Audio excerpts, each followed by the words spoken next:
মানে যে মহারাজ সুরতের কি অবস্থা হলো, সেই লক্ষ্য যখন তাকে বেদ দিলেন, দেওয়ার পরে সেই মহারাজ সুরত তখন ভাবলেন তাই তো আমার উপায় নাই, তাই উনি দেবীকে স্মরণ করলেন। দুর্গা পূজা করে কি হয়, বলি দিলে কি হয় সেটা স্মরণ করে দেওয়া হচ্ছে।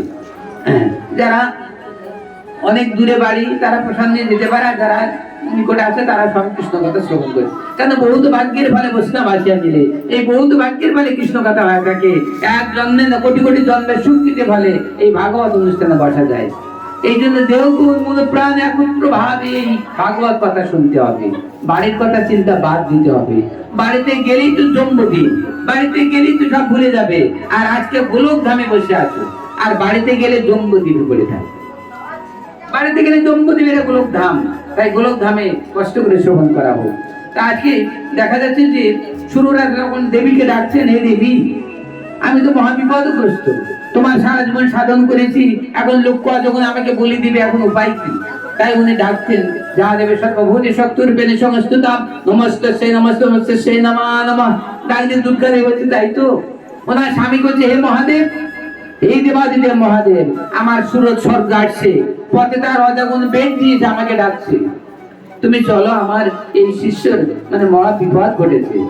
তা শিব বলছে, আমি যেতে পারবো না, কারণ তোমার তোমার সুরত অন্যায় করেছে, এদের বলি দিয়েছে, ওরও বলি হবে, আমি যেতে পারবো না। শিব তো এক রকম, শিব বলছে না, ওকে আমি যেতে পারবো না, তোমার শিষ্য তোমার পূজা করেছে, তোমার বলি দিয়েছে, তুমি যা পারবে। এখন শিব না হলে তো কোনো কাজ হবে না, তখন দুর্গা দেব না চরণ দেবে, চলো প্রভু, তাছাড়া কোনো উপায় নাই। তখন শিব আসলেন, এসে দেখলেন এই অবস্থা। তখন শিব বললেন, তা আমি তো কিছু করবো না, পারি না আমি, ব্রহ্মাকে ডাকা হোক। এবার দুর্গা দেবী তখন ব্রহ্মাকে ডাকলেন, ব্রহ্মা হাজির হয়ে যায়। ব্রহ্মা বলে, আমি কিছু করতে পারি না, ব্রহ্মা বলে আমি কিছু করতে পারি না। তাই এখানে ঠাকুরকে ডাকা হোক। তাই উনি নম পূর্ণ দেবায় গোপ্রহেনেশম জগদ্ধিতায় কৃষ্ণায় গোবিন্দায় নমঃ নমঃ নারায়ণকে ডাকলেন। প্রভু শঙ্খ চক্র গদা পদ্ম বনমালা ধরে নারায়ণ হাজির হয়ে গেলেন। তাহলে ব্রহ্মা বিষ্ণু মহেশ্বর হাজির হয়ে গেলেন।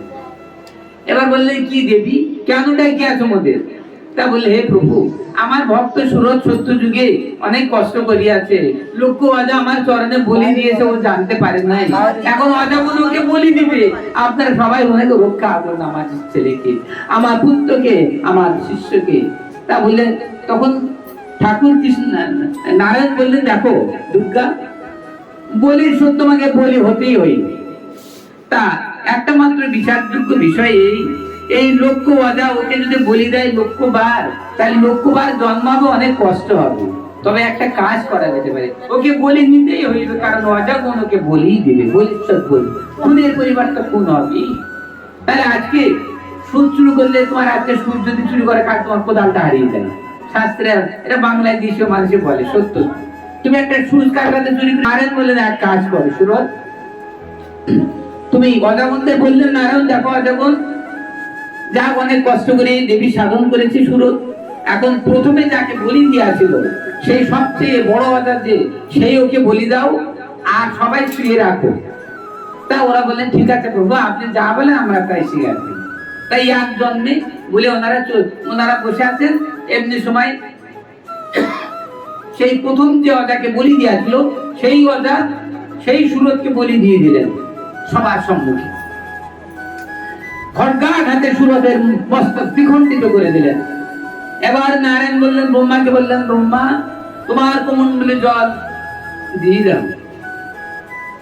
দেবীকে বললেন, তুমি সুরতের অঙ্গ, সুরতের এই ছেদন মস্তক তার দেহের আগেই দিয়ে দাও। এবার ব্রহ্মাকে বললেন, তোমার কমণ্ডলে জল ছিটিয়ে দিয়ে দাও। দিলে ব্রহ্মা কমণ্ডলে জল ছিটিয়ে দিলেন, আর ভগবান নারায়ণ তার পদ্মহস্ত ওই সুরতের দিকে যখন ফেরালেন, সেই কোমল পদ্মহস্তে ওই সুরতের আবার জন্ম হল, সুরত আবার জেগে উঠলেন, বেঁচে উঠলেন। এবার সুরত মহারাজ কি করবেন? যার যেমন ভজন তার তেমন হইবে। আজকে যদি কেউ যদি তোমার শরণাপন্ন হয়, দিদি আজকে তোমার বাড়িতে তোমার সঙ্গে আমি থাকবো, তাহলে তুমি তোমার বাড়িতে নিয়ে যাবে। আরেকজন বলে আজকে তোমার বাড়ি যাবো, তা যার বাড়ি সেই নিয়ে যাবে, তাছাড়া আরেকজনের বাড়িতে কেউ কারা তুলে দিতে পারে না। তাই এই পৃথিবীতে যে যার ভজন করে সেই তার কাছে থাকে। বলো সত্য কিনা? আজকে তোমরা আমার কাছে যারা শিষ্যত্ব গ্রহণ করিয়া, আচ্ছা বলো তো তোমরা আমার চরণে থাকবে না আর একজনের চরণে যাবে? তাহলে আমার চরণে থাকবে। সব গুরুদেবের ভালোবাসতে হবে, অনন্ত কোটি গুরুদেবকে ভোগ দিতে হবে। আমি ভোগের চ্যাপ্টার তোমাদের এখন জানাচ্ছি না, অনেক কঠিন চ্যাপ্টার। আমি যদি কোনো ভোগ কোথায় দিয়ে থাকি, 14 ভুবনে যত গুরুদেব আছে সব গুরুদেবকে আমি ভোগ দিয়ে থাকি। 14 ভুবনে যত জীব আছে ভগবানের সৃষ্ট, সবাইকে আমি ভোগ দিয়ে থাকি। আর ভজন পরিপাটি অনেক কঠিন, 4-5 ঘন্টা লাগবে তা বলতে, তাই জন্য এখন বলছি। তা যা হোক, এখন যে যার পুত্র তার বাড়িতে যাবে, তার বাবার হাত ধরে যাবে। তাহলে এখানে এই সুরত রাজা একই বৈকুণ্ঠে নারায়ণ শুনে যেতে পারবে, একই ব্রহ্মলোকে ব্রহ্মার শুনে যেতে পারবে। তাহলে এ যাবে দেবীর সঙ্গে কৈলাস প্রাপ্ত হবে। প্রভুমি সমুদ্র সমাসের গুণম গুণহীন ভরণম অননিজ্জ দুর্য দৈত্য প্রণমামি সেই বংশং কল্পতরুম বললে শিবলোক প্রাপ্ত হবে। দেবীর উপাসনা করে দেবীলোক প্রাপ্ত হবে। মৃত্যু লীলায় কেউ যেতে পারবে না, শিবের প্রসাদ গ্রহণ করবে। আবার ভগবান চলে গেলেন কৈলাসে। কি সুররাজার শুদ্ধ জ্ঞান হলো, কারণ নারায়ণের শুধু দর্শন হয়ে আছে, তো শুদ্ধ জ্ঞান হয়ে আছে। তাই কি বলছো, মা একটা কথা বলতাম না, ভয় বলবো না নির্ভয় বলবো।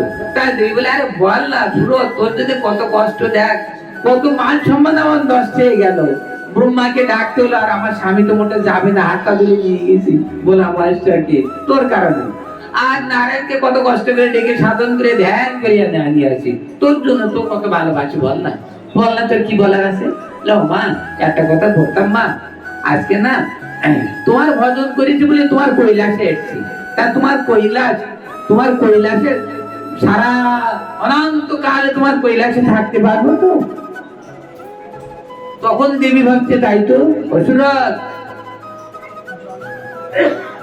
তুই যে প্রশ্ন করিয়াছিস না, আমার বড় ভয় করছে, তোর উত্তর আমি দিতে পারছি না। তোর উত্তর আমার প্রাণকান্ত। ওই শিব ভোলা বয়সের কাছে শুনে দেখ যে আমরা কতদিন থাকি, আমাদের শিবলোক কতদিন থাকে, শিব কতদিন থাকে, দুর্গা কতদিন থাকে, ব্রহ্মা কতদিন থাকে, আমি জানি না। তাই আজকে সেই কথা ওই সুররাজা বলছে, হে দেবাদিদেব মহাদেব, আমার সাধন ঠিক আছে তো, আমার আর কোনো সমস্যা নেই তো? তা শিব বলছে, দেখ সুর, তোর এখন সাধন করা এখন হয়নি মোটেই, তোর সাধন করা হয় নাই। তুই আমাদের সাধন করে কৈলাস প্রাপ্ত হয়েছি, এই কৈলাসে একদিন থাকবে না, কৈলাস একদিন চলে যাবে। তাই আজকে এই কৈলাসও চিরদিন থাকার বাইরে, ব্রহ্মলোক চিরদিন থাকে না। তাই এই ব্রহ্মলোক কখন পতন হবে জানিস? এই ব্রহ্মলোক কখন থাকবে না, ব্রহ্মলোক কখন থাকবে না, সৃষ্টি কখন নষ্ট হবে? তোমরা কেউ জানো সৃষ্টি কখন নষ্ট হবে? এদিক ওদিক খেয়াল করো না, ওদিকে যা দিয়েছে তা যা গঙ্গায় দিল। আচ্ছা এখন শোনো, সৃষ্টি কখন নষ্ট হবে তোমাদের খেয়াল আছে তো? তোমাদের জীবনটা নষ্ট হবে দুদিন পরে, ছেলে বউ খাদ্য দেবে না তাই মারা যাবে না খেয়ে না দিয়ে, তা না। জীবন নষ্ট হয় না, আবার জন্ম হবে, জীবন নষ্ট হয় না। তাহলে আজকে ব্রহ্মলোক কখন ধ্বংস হবে, এই পৃথিবী কখন ধ্বংস হবে তোমাদেরকে জেনে রাখতে হবে। তবে সতর্ক দেবে যে আমাদের পৃথিবী কতদিন থাকে, আমরা পৃথিবীতে কদিন থাকতে পারি সেটা তোমাদের জানতে হবে। কদিন থাকতে পারি বলো তো কেউ? পৃথিবীতে আমরা কদিন থাকতে পারি? ভজন এখন হয় নাই, তোমাকে কৃষ্ণ ভজন করতে হবে। আমরা যাকে ভজন করি তাকে তোমাকে ভজন করতে হবে, তবে তোমার প্রেম ভক্তি লাভ হইবে, তবে তুমি কৃষ্ণ রাজ্যে যেতে পারবে। আপনার শুনে রাখুন, সত্যতে আপন করি চারে যুগে এক দিব্য যুগ হয়, একাত্তর দিব্য যুগে এক মন্বন্তর, আর শত মন্বন্তর ব্রহ্মার দিবস ভিতর। এই শত মন্বন্তর ব্রহ্মার একদিন হয়ে থাকে। কখনো সৃষ্টি লয় হয়ে যাবে, কখনো সৃষ্টি নষ্ট হয়ে যাবে। শ্রবণ করুন, এই সত্যতে আপন করি চারে যুগে এক দিব্য যুগ হয়, আর একাত্তর দিব্য যুগে এক মন্বন্তর, আর শত মন্বন্তর ব্রহ্মার একদিন হয়। এই দিনের ব্রহ্মার 1 মাস হবে, এই দিনে ব্রহ্মার 12 মাসে 1 বছর হবে, তারপরে এই দিনে ব্রহ্মার 100 বছর পরমায় হবে। তারপরে একদিন এমন একটা দিন আসবে, সেই দিনে ব্রহ্মার ঘুম আসবে, এই চতুর্মুখ ব্রহ্মা ঘুমাই পড়তে যাবে। আমাদের ব্রহ্মা কিন্তু ঘুমান না, একদিন উনি ঘুমাবেন, সেই দিন কিন্তু পৃথিবী ধ্বংস হবে। এই ব্রহ্মা যেদিন আলস্য হবে, ব্রহ্মা যেদিন ঘুম আসবে, সেই দিন ব্রহ্মা আস্তে আস্তে অলাসে ঘুমে বিভোর হয়ে পড়বে। আর ঘুমে বিভোর যখন ব্রহ্মা হয়ে যাবেন, তখন ব্রহ্মার মুখ দিয়ে যে বেদ আছে না, এই যে বেদ, এই বেদ গুলো 4টে বেদ আছে, এই যে বেদ তৈরি হচ্ছে ব্রহ্মার মুখ দিয়ে, এই বেদ গুলো তখন হয়গ্রীবা নামে একটা মহান অসুর আছে না, ওই অসুর এই বেদকে হরণ করবে। তাহলে আজকে এই বেদ যখন হরণ করবে ব্রহ্মার এই বেদ, তখন ব্রহ্মা চৈতন্য হয়ে যখন ঘুমায় পড়বে, তখন এই বেদ গুলো যখন হয়গ্রীবা নামক মহা অসুর যখন হরণ করে মহা পাতালে নিয়ে যাবে, তখন ভগবান কৃষ্ণ দেখবেন, তাই তো আমার বেদ হরণ হয়েছে, জগতে বেদ শূন্য হয়েছে। তাহলে এই বেদ শূন্য, তাহলে বেদ শূন্য জগতে চলতে পারে না। তাই আজকে ভগবান কৃষ্ণ অবতীর্ণ হবেন, কিভাবে জানেন? সেই ভগবান কৃষ্ণ মৎস্য অবতার হবেন, মৎস্য অবতার হয়ে ভগবান কৃষ্ণ এই বেদ উদ্ধার করিবেন, তাকে মৎস্য অবতার ভগবান বলা হয়। জয় জয় শ্রী গুরু, জয় শ্রী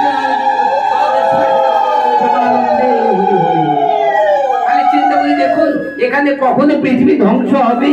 এখন পৃথিবীর শিশু প্রায় অনেকক্ষণ বাকি আছে, এখন 4,32,000 বছর পর্যন্ত এই আমার কলিযুগের পরমায়ু 4,32,000 বছর। তাই এখন এই কলিযুগের বয়স এখন মানে 1,000-এর একটু বেশি হয়েছে। তাহলে এখন 4,32,000 বছর যদি পরমায়ু হয়ে থাকে, তাহলে এই পরমায়ু শেষ হতে এখন অনেক দিন লাগবে, তারপরে ব্রহ্মার পরমায়ু শেষ হইবে। এই 4,32,000 বছর হয়ে যাবে, আবার 70 লোক তো হয়ে গেছে, ত্রেতা হয়ে গেছে, দাপার হয়ে গেছে। তাহলে এখানে এই কলিযুগ আছে 4,32,000 বছরের পরমায়ু। এই পরমায়ু যখন শেষ হতে যাবে, ব্রহ্মা তখন ঘুমায় পড়তে যাবে, তখন বেদ, এই বেদ গুলো হরণ করে নিয়ে যাবে সেই হয়গ্রীবা নামক অসুর। তখন আবার ভগবান মীন অবতার হবেন। আমি মীন চ্যাপ্টার যখন আসবে তখন আলোচনা সেটা করব। তারপর মীন অবতারে ভগবান এই বেদ উদ্ধার করবেন এবং জগতে নতুন সৃষ্টি শুরু হইবে।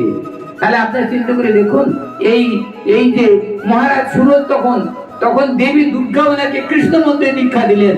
এবার উনি সাধন করতে থাকলেন, সাধন করতে করতে না উদ্যোগ হতে হলে তিনি আজকে বিষ্ণু লোক প্রাপ্ত হয়ে গেলেন। জয় জয় শ্রী গুরু, জয় শ্রী